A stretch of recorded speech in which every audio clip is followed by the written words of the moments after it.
So I got some good news and I got some bad news. The bad news is this new sequel to A Christmas Story is called A Christmas Story Christmas.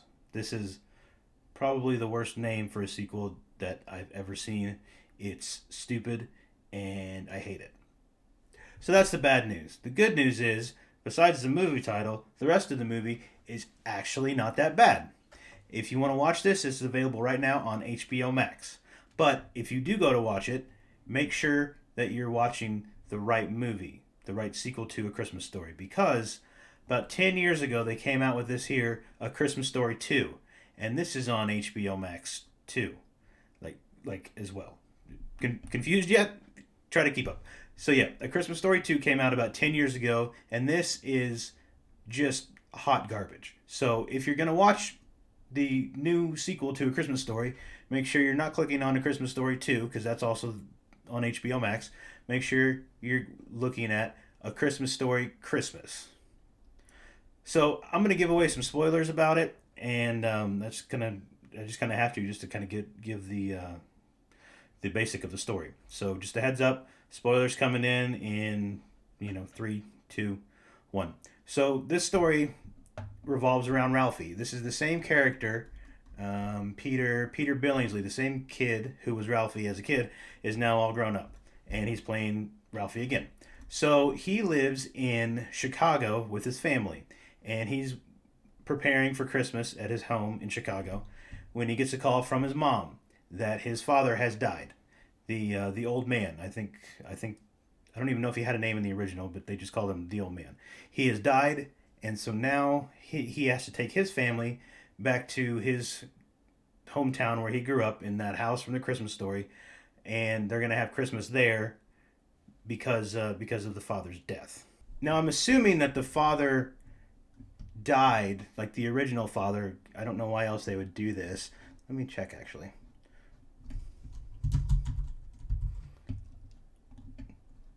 Just out of curiosity, this is very compelling to watch, I'm sure. The old man. Okay, yeah, they call him the old man Parker, I guess. Yeah. Oh, he died in 2006. Okay. So yes. Anyway, his character is dead in the movie as well, and I guess that's because it's in real life.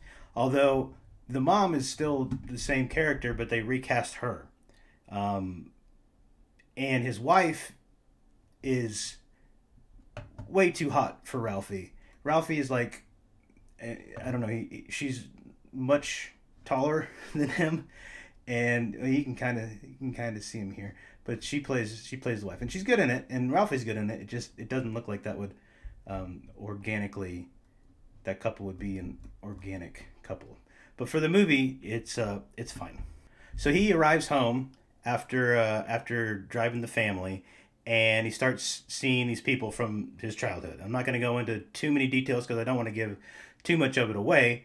But these are kids, I'm sorry, these were kids in the original movie, and now they're all grown up, and they're playing adult characters that Ralphie recognizes and interacts with. So it's you can tell that the movie is done with a lot of reverence for the original A Christmas Story, and that definitely shines through. So I did like that, and I like that they brought back a lot of the child characters to play the grown up versions of themselves.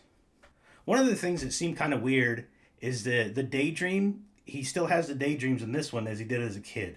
I don't know if you remember, but there was the one that I remember from A Christmas Story was he's a cowboy and he's shooting the outlaws, like protecting the house from the outlaws. But he's a little kid, and all the adults are like, oh, they're praising him for saving him in his daydream. So he still has daydreams, but now it's an adult. So it's like just a grown man daydreaming about stuff. So it doesn't have the same effect. And there's also with the daydreaming in the original. I don't know if you remember the one where he says the F word in the car, and the narrator, it just makes it sound like the end of the world, and he's getting his mouth washed out and all that.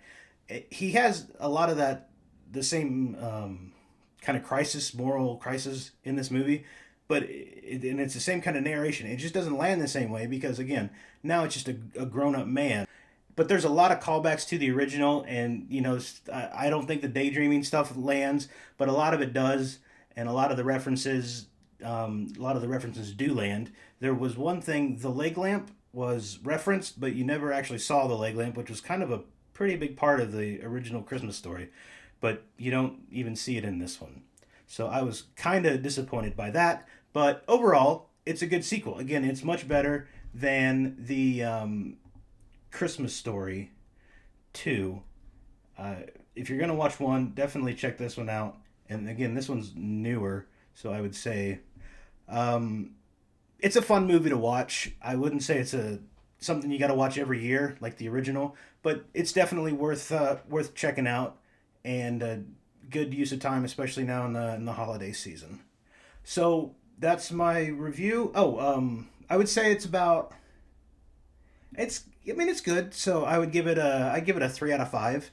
It's it's good. So again, a Christmas Story Christmas, not a Christmas Story 2. So I've said that enough times, I think now. So yeah, a Christmas Story Christmas. I'd say it's about a 3 out of 5. It's good. It's fine. It's not reinventing the wheel or anything, but looking at about a 3 out of 5. So thanks for checking this one out. Tonight I'm going to be watching this here, Knives Out.